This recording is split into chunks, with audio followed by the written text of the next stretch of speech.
sampaikan hari ini. Sebelum kita memulai bimbingan kelompok, marilah kita mengucapkan Bismillahirrahmanirrahim. Bismillahirrahmanirrahim. Nah, di sini kawan-kawan sudah ada yang pernah melakukan bimbingan kelompok? Sudah. Nah, apa itu bimbingan kelompok? Bimbingan kelompok adalah salah satu layanan dan bimbingan konseling yang dilakukan dalam bentuk kelompok atau tujuan membantu anggota kelompok. Ya, Nita. Bimbingan kelompok adalah menurut saya suatu interaksi dan komunikasi yang di dalamnya itu terdapat dinamika kelompok. Lagi kita Kelompok adalah salah satu layanan yang ada di bimbingan konseling yang mengutamakan dinamika kelompok. Oke, tadi kita sudah semua menyampaikan pengertian bimbingan kelompok. Untuk lebih jelasnya, saya simpulkan lagi, bimbingan kelompok itu adalah salah satu jenis layanan yang ada dalam bimbingan dan konseling yang memanfaatkan dinamika kelompok. Dinamika kelompok adalah salah satu kehidupan suasana. Nah, di sini kawan-kawan ada yang paham nggak apa itu tujuan bimbingan kelompok? Mengembangkan aspek pribadi. Nita? Menurut saya tujuan bimbingan kelompok adalah terdapat dua. Yang pertama itu mengembangkan aspek pribadi dan memperoleh informasi baru. Meningkatkan keterampilan sosial dan komunikasi, membantu pemecahan masalah yang umum dalam kehidupan siswa.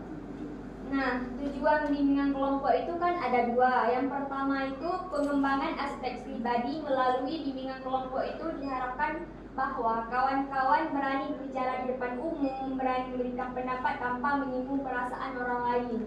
Nah, jadi yang kedua ada memperoleh informasi baru terhadap topik yang dibahas.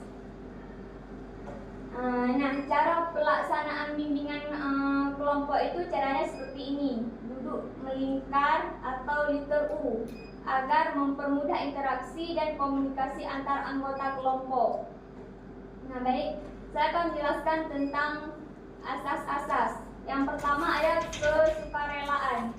Saya harap bimbingan kelompok ini kawan-kawan nanti sukarela menyampaikan ide, gagasan, pendapat tanpa merasa terpaksa. Apapun yang ada di dalam pikiran itulah yang Anda sampaikan. Yang kedua ada keterbukaan, dan saya harap apapun yang kita bicarakan dalam bimbingan kelompok ini itu harus sesuai dengan norma-norma yang berlaku. Nah, oke, sebelumnya kita masuk ke dalam bimbingan kelompok ini, baiklah kita memperkenalkan diri dulu. Kata pepatah mengatakan tak kenal maka tak sayang. Di sini perkenalan diri dulu, tanggal lahir, nama, dan warna. Dimulai dari Dela. Perkenalkan, nama saya Dela Amanda. Saya suka warna pink ya. Harus siang gitu ya. Baiklah, Kartika Putri. Ya, itu tadi nama saya. Kenalkan, nama saya Kartika Putri ya. Eprianti, saya suka warna, semua suka. Baiklah, perkenalkan nama saya Nita Wahini. Tanggal lahir 05/10/2005. Dan warna kesukaan saya warna pink. Ya, Ezra, lanjut. Perkenalkan, nama saya Ezra Rita. Tanggal lahir 26 Juni 2005. Lanjut. Warna sekarang Selamat ulang tahun, Ezra. Kemarin tanggal lahir 26/01/03, warna kesukaan pink. Perkenalkan, nama saya Maya Yunisa. Lahir 17 Maret 2005. Warna kesukaan saya Coklat. Nah, jadi kita masuk ke tahap peralihan. Nah, baik kawan-kawan semuanya, saya ulangi, bimbingan kelompok itu adalah salah satu jenis layanan yang ada dalam bimbingan dan konseling, memanfaatkan dinamika kelompok. Oke, kita lanjut ke kegiatan bimbingan kelompok. Apakah kawan-kawan semua siap melakukan bimbingan kelompok? Siap. Baik, saya alihkan dari tahap pembentukan ke tahap peralihan. Apakah kawan-kawan semua siap? Siap. Baiklah, hari ini kita akan melaksanakan bimbingan kelompok dengan topik bebas. Artinya kalian bisa mengusulkan topik apa saja yang pernah kalian dengar, alami, misalnya tentang tawuran. Kami mau bahas tentang perselingkuhan. Saya mau bahas tentang peperangan Israel dan Palestina. Pelecehan, Korupsi. KDRT.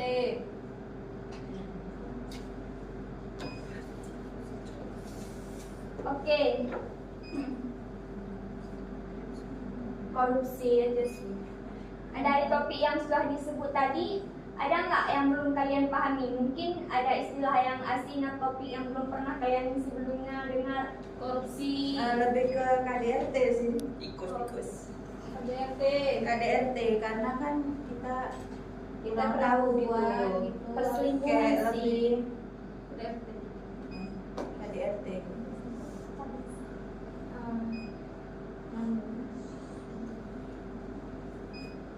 Angka korupsi ada berapa orang?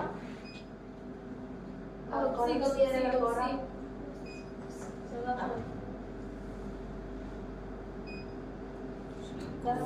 korupsi. Karena topik yang masuk cukup banyak dan waktu kita terbatas, jadi kita perlu memilih satu topik saja untuk dibahas di hari ini, yaitu korupsi. Oke. Kalau Oke, sekarang kita sudah sepakat topik kita hari ini adalah korupsi. Tadi siapa yang pilih korupsi? Bisa jelaskan kenapa kamu milih korupsi? Karena di Indonesia ini banyak korupsi, apalagi bagian-bagian pejabat yang memegang uang masyarakat. Karena Makanya korupsi itu setiap ada yang orang-orang korupsi itu tidak dipenjara dengan benar. Selain kalau misalnya rakyat itu kayak nenek-nenek kemarin perkara curi pohon, bambu itu dipenjara untuk penduduk rumah adil. Kalau menurut saya korupsi itu sih nggak ditangani sih. Maksudnya kan orang ini memakan hak orang lain.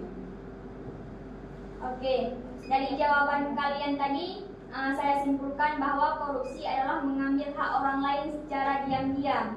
Biasanya dilakukan oleh orang yang punya jabatan atau kekuasaan sepakat. Jadi dari pendapat kalian tadi, penyebab korupsi itu adalah antara lain karena keserakahan, lemah sistem pengawasan, tekanan dari lingkungan, dan karena tidak takut dosa. Terus menurut kalian apakah kita harus membiarkan korupsi itu terjadi? Tidak bangkrut negara. Kalau begitu apa solusi yang bisa kita lakukan? Yang pertama sih solusinya tuh ya kita mendekatkan diri dulu terlebih kepada Allah kan, biar kita terjauhi dari hal-hal yang seperti itu. Jadi kita merasa cukup gitu terhadap harta atau rezeki yang kita dapati gitu. Lagi? Lebih Menekankan pejabat sih, undang-undangnya tuh lebih diketatin lagi, jangan hanya ada dalam lembaran kertas. Undang-undang korupsi itu harus diterapkan juga ke masyarakat tuh. Sekarang saya ingin dengar satu persatu setelah kita bahas topik ini, apa komitmen kalian? Apa yang akan kalian lakukan mulai sekarang?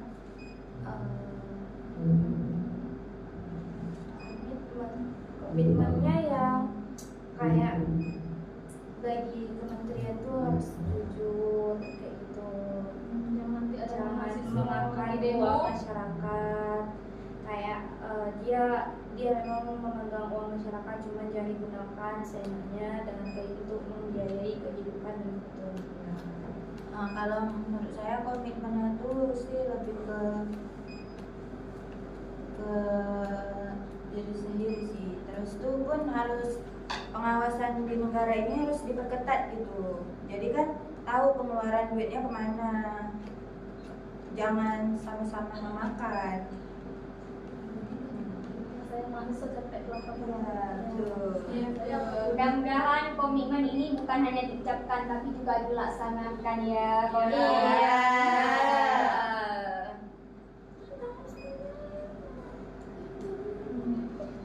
Karena waktu kita sudah cukup, maka kegiatan bimbingan kelompok hari ini akan segera kita akhiri. Ya. Sebelum ditutup, saya ingin tahu apa pesan-pesan kalian setelah mengikuti bimbingan kelompok hari ini. Kesan dan pesan menurut saya mengetahui informasi baru seputar korupsi tadi. Pesannya kita menjadi paham apa sih korupsi itu, siapa sih yang melakukan korupsi itu, kemana sih uang negara dan uang masyarakat itu.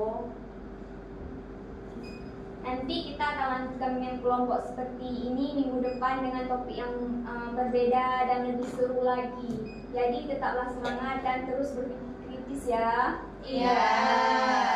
Sekarang sebelum kita benar-benar tutup, marilah kita berdoa bersama.